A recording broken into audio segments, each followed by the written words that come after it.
Konnichiwa, maaf, baru sempat upload karena kemarin channelnya bermasalah. Baiklah, di sini Mimin akan membagikan ke kalian review anime di mana MC-nya dihianati dan berniat untuk balas dendam. Dihianati itu memang sakit ya. Sampai si MC melakukan balas dendam karena sakit hati yang sangat dalam. Baiklah, langsung aja ya. Berikut review anime versi Mimin dan temukan anime favorit kalian. Akatsuki no Yona.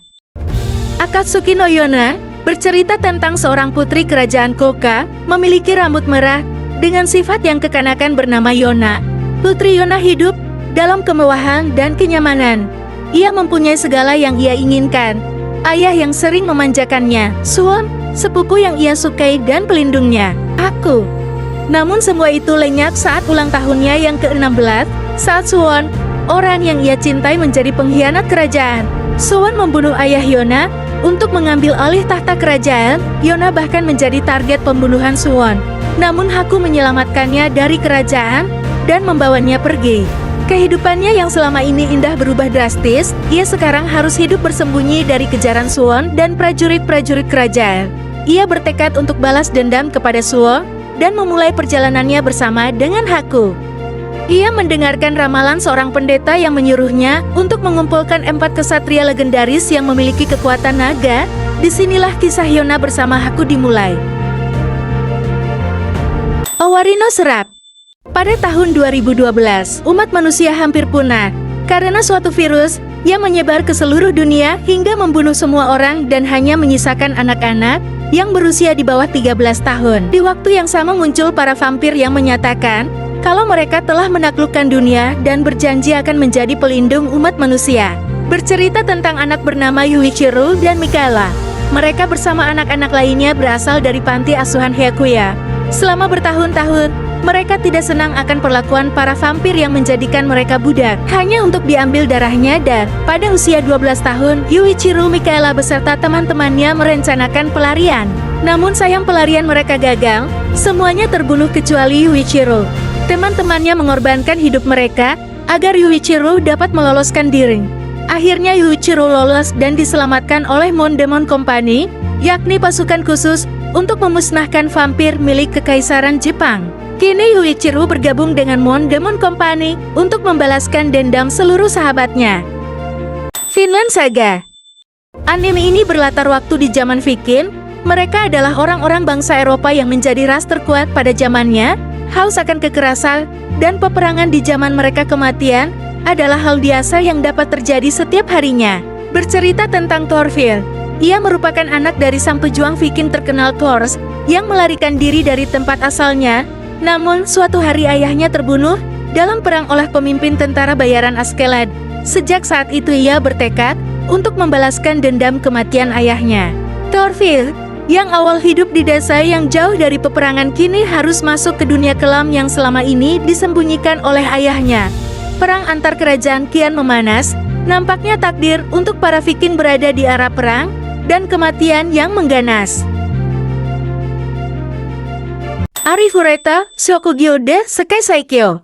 Kehidupan biasa Hajime beserta teman-teman sekelasnya berubah drastis ketika mereka semua terpanggil ke dunia lain. Mereka dipanggil sebagai pahlawan untuk menyelamatkan negeri dari serangan monster dan iblis. Karena tak memiliki kekuatan yang hebat seperti yang dimiliki teman-temannya yang lain, ia sering diremehkan oleh beberapa temannya karena memiliki kemampuan transmutasi, yakni merubah objek yang disentuhnya. Suatu ketika saat Hajime beserta teman-temannya menjelajah dungeon labirin, sebuah insiden besar menimpa dirinya. Saat ekspedisi berlangsung di dalam labirin, sesosok monster besar menghadang jalan Hajime dan berusaha mengorbankan dirinya. Namun seorang temannya mengkhianatinya dan membuat dirinya terjatuh ke dalam jurang dungeon. Ia telah putus asa, tak ada apapun yang dapat menolongnya. Dungeon yang berisi monster yang mengerikan tepat berada di sekitarnya, seperti mimpi terburuk baginya. Namun hati kecilnya berbisik untuk keselamatannya. Ia harus hidup di sana bagaimanapun caranya. Semua yang menghalanginya harus ia basmi, siapapun itu. Ia juga bertemu dengan salah satu keturunan vampir, Yue, yang akhirnya ikut untuk keluar dari labirin. Berserk 2016 bercerita tentang Geth yang dikenal sebagai pendekar pedang hitam Black Swordsman. berusaha melarikan diri bersama kekasihnya dari kejaran pasukan iblis. Ditambah ambisinya untuk balas dendam pada pria yang telah memberinya cap sebagai persembahan bagi iblis. Hanya berbekal kekuatan kemampuan dan pedangnya, God harus berjuang melawan takdir yang suram. Meskipun bertarung penuh amarah itu bisa menghilangkan rasa kemanusiaannya, Berserk memiliki cerita yang sangat gelap dan kelam dipenuhi dengan aksi pertempuran yang sadis. Kode Geass. Britania merupakan kerajaan terbesar yang telah hampir menguasai sepertiga dunia. Senjata andalan yang mereka gunakan ialah Clickmare Frame, sebuah robot yang digunakan untuk berperang yang dipersenjatai senjata yang lengkap. Bercerita tentang seorang anak yang bernama Lelouch Lamperrouch. Ia dan adiknya sekarang dibuang oleh ayahnya sendiri yang tak lain adalah Raja Britania tak lama setelah ibunya meninggal, Maria Nevi Britania. Adiknya Lelouch Nunali kini mengalami buta dan lumpuh karena melihat kematian ibunya. Kini Lelouch dan adiknya tinggal di sebuah sekolah di Jepang. Suatu saat ketika Lelouch pergi ke suatu tempat, ia dihadapkan dengan peperangan antara teroris dengan Britania. Ia terkepung dan bertemu dengan gadis aneh yang menyebut dirinya Si. Dia ingin membuat kontrak dengan Lelouch dan memberikannya kekuatan bernama Geass. Karena terpojok, Lelouch akhirnya bersedia membuat kontrak dengan gadis tersebut dan mendapat kekuatan Geass. Geass merupakan kekuatan spesial yang didapatkan setelah seseorang membuat kontrak dengan penyihir abadi. Kekuatan setiap Geass berbeda-beda dan biasanya Geass ditanam di bagian mata. Dari sinilah cerita dimulai. 91 Days. Seluruh kisah bermula dari seorang pemuda bernama Angelo Lagusa yang memiliki keinginan untuk balas dendam atas kematian seluruh keluarganya. Hanya dalam semalam, ayah, ibu dan adiknya telah dibunuh oleh beberapa orang yang merupakan anggota mafia. Dan hanya dirinya yang berhasil lolos dari kejadian tersebut. Setelah kejadian itu, Angelo memutuskan untuk pergi dan melanjutkan kehidupannya. Ia pun mulai memakai identitas baru dengan nama Avilio Bruno. 7 tahun pun telah berlalu, hingga pada suatu hari, Angelo menerima sebuah surat yang dikirim dari seseorang, di mana isi surat tersebut adalah sebuah informasi mengenai pembunuh keluarganya. Akhirnya setelah membaca isi surat tersebut, Angelo pun kembali ke kota Lawless untuk menjalankan aksi balas dendamnya kepada para pembunuh keluarganya. Lantas bagaimana kelanjutan kisahnya? Hasurewaku no Jutei Skill mengisahkan Tuga Mimori, seorang siswa SMA yang dipanggil ke dunia lain bersama dengan teman sekelasnya. Di sana mereka diminta untuk mengalahkan Raja Iblis yang kembali bangkit. Sebelum keluar, mereka semua diberikan rank kemampuan kelas S dan kelas A oleh Dewi Vicious. Sayangnya Tuga justru mendapatkan rank E dan dibuang.